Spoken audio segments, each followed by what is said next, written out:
आज हमारा चैप्टर 3 हिंदी पाठ का होगा। कुछ लेखक परिचय और वस्तुनिष्ठ प्रश्न एवं इम्पोर्टेंट क्वेश्चन आंसर। हमारा चैप्टर 3 का नाम है भारत से हम क्या सीखे, जिसके यह एक पाठ की विद्या भाषण है। लेखक है मैक्स मुलर, जिनका जन्म हुआ 6 दिसंबर 1823 जर्मनी डेसाउ नगर। पिता है विलहेल्म मुलर।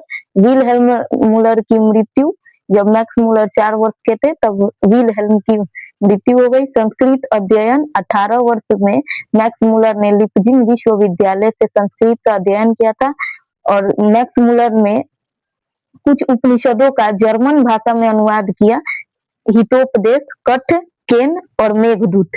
स्वामी विवेकानंद ने मैक्स मुलर को वेदांतियों का वेदांत कहा।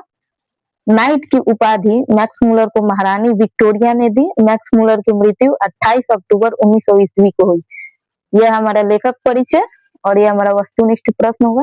भारत से हम क्या सीखे कि रचनाकार कौन है? Max Muller. भारत से हम क्या सीखे पाठ की कौन सी विधा है? निबंध, भाषण, कविता, कहानी। भाषण। मैक्स मुलर थे संस्कृतानुरागी, वेद के प्रति अगाध आस्था रखने वाले, भारत भक्त। मैक्स मुलर इनमें से सभी थे। मैक्स मुलर के पिता का नाम क्या था? बुनाकर मुले, रामविलास शर्मा, विलहेल्म मुलर। मैक्स मुलर के पिता का नाम विलहेल्म मुलर था। विश्व विख्यात फ्रेडरिक मैक्स मुलर का जन्म कहाँ हुआ था? England, Bharat, Germany, France. Frederick Max Muller का जन्म जर्मनी में हुआ था। स्वामी विवेकानंद ने वेदांतियों का वेदांत किसे कहा? महारानी विक्टोरिया, विलहेल्म मुलर, मैक्स मुलर, इनमें से कोई नहीं। तो स्वामी विवेकानंद ने मैक्स मुलर को वेदांतियों का वेदांत कहा था, क्योंकि वेदों के प्रति वे बहुत ही गहरी आस्था रखते थे।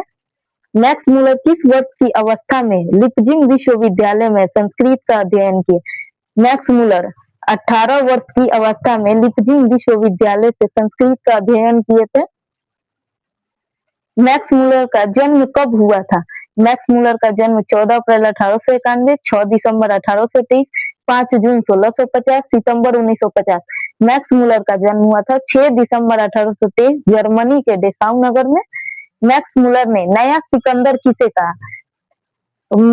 युवा अंग्रेज अधिकारियों को, जर्मनी के लोगों को, इन दोनों को, इनमें से कोई नहीं। मैक्स मुलर ने नया सिकंदर युवा अंग्रेज अधिकारियों को कहा था। मैक्स मुलर के अनुसार भारत की प्राचीन भाषा क्या है? हिंदी, संस्कृत, जर्मन, उर्दू। संस्कृत भारत की सबसे प्राचीन भाषा है। दारिश क्या है? चांदी के सिक्के, सोने के सिक्के। सोने के सिक्के दारिश के रूप में लिखे गए हैं।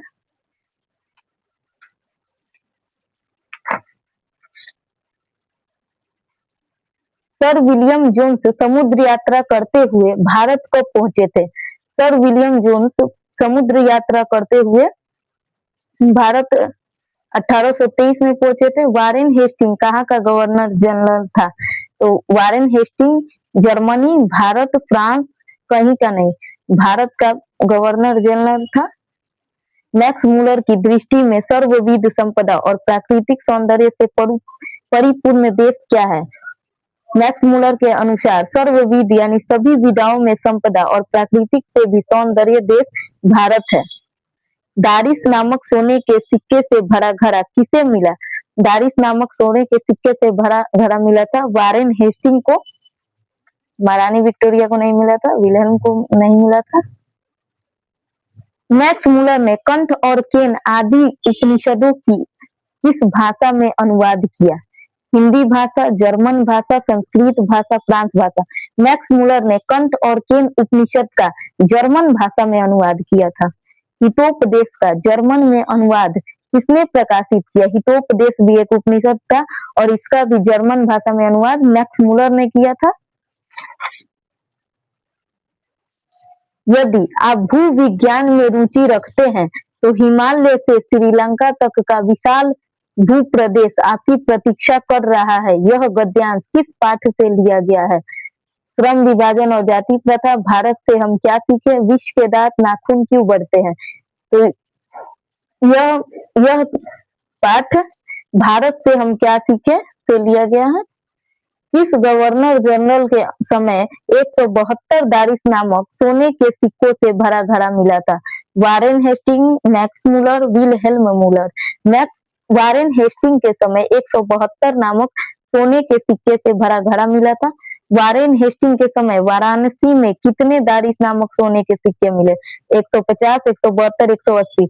वारेन हेस्टिंग को 172 दारिस नामक सोने के सिक्के मिले थे।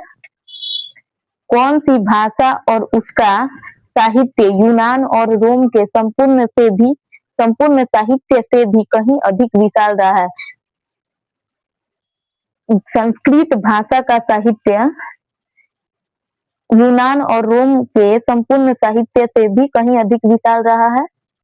प्लेटो और कांट का अध्ययन करने वाले यूरोपियन लोगों के मनन योग्य देश है भारत। हरकत कौन थे? वनस्पति वैज्ञानिक, अंग्रेज, भारतीय जीव विज्ञान। हरकत एक वनस्पति वैज्ञानिक थे। महारानी विक्टोरिया द्वारा किसे नाइट की उपाधि दी गई? मैक्स मुलर को, विलहेल्म मुलर को, वनस्पति वैज्ञानिक को। तो महारानी विक्टोरिया ने मैक्स मुलर को नाइट की उपाधि दी और उन्होंने स्वीकार नहीं किया था। मेघदूत का जर्मन में अनुवाद किसने किया? विलहेल्म मुलर, मैक्स मुलर, वनस्पति वैज्ञानिक, महारानी Victoria. Max Muller. Max Muller को वेदांतियों का भी वेदांत किसने कहा? स्वामी विवेकानंद, महारानी विक्टोरिया, अंग्रेज, जर्मनवासी। मैक्स मुलर को वेदांतियों का भी वेदांत स्वामी विवेकानंद ने कहा था। सच्चा भारत कहाँ बसता है? मैक्स मुलर के अनुसार शहर, गांव, विदेश इनमें से कोई नहीं। गांव में सच्चा भारत बसता है। कठ और केन का जर्मन में अनुवाद किसने किया? विलहेल्म मुलर, मैक्स मुलर। कठ और केन का जर्मन में अनुवाद मैक्स मुलर ने किया था। अंग्रेज नहीं होगा, महारानी विक्टोरिया नहीं होगा। भारत की सर्वाधिक आबादी कहाँ बसती है? भारत की सबसे अधिक आबादी गांवों में बसती है। संस्कृत की पहली विशेषता क्या है? संस्कृत की पहली विशेषता यही है कि वो बहुत ही प्राचीन भाषा है। प्राचीनता इसकी सबसे पहली विशेषता है। शाहनामा का रचना काल है। शाहनामा का रचना काल 10वीं 11वीं सदी, 11वीं 12वीं सदी, 10वीं 12वीं सदी इनमें से कोई नहीं। शाहनामा का रचना काल है 10वीं 11वीं सदी। वारेन हेस्टिंग कहाँ का गवर्नर जनरल था? अंग्रेज, भारत, जर्मनवासी। भारत का गवर्नर जनरल था। निर्वंश विद्या का संबंध किससे है? निर्वंश विद्या जीव वैज्ञानिक, मानव वैज्ञानिक, वनस्पति वैज्ञानिक इनमें से कोई नहीं। निर्वंश विद्या का संबंध मानव वैज्ञानिक से है। मैक्स मुलर ने कालिदास की किस पुस्तक का जर्मन भाषा में अनुवाद किया? कठ, केन, मेघदूत, उपनिषद। उपनिषद का।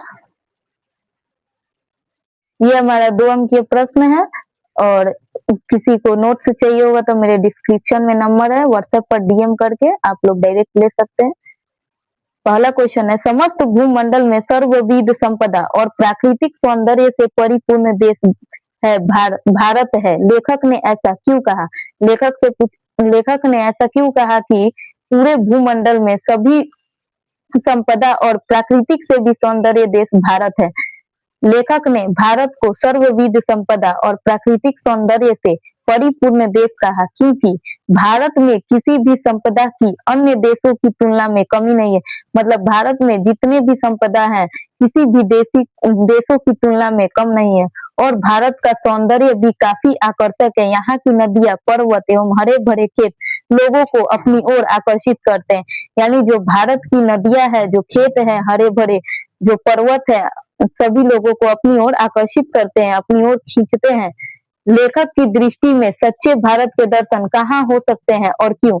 लेखक मैक्स मुलर के अनुसार सच्चे भारत के दर्शन ग्रामीण इलाके में हो सकते हैं, ना कि मुंबई, दिल्ली, कलकत्ता जैसे शहरों में, क्योंकि भारत की असली संस्कृति ग्रामीणों में निहित है।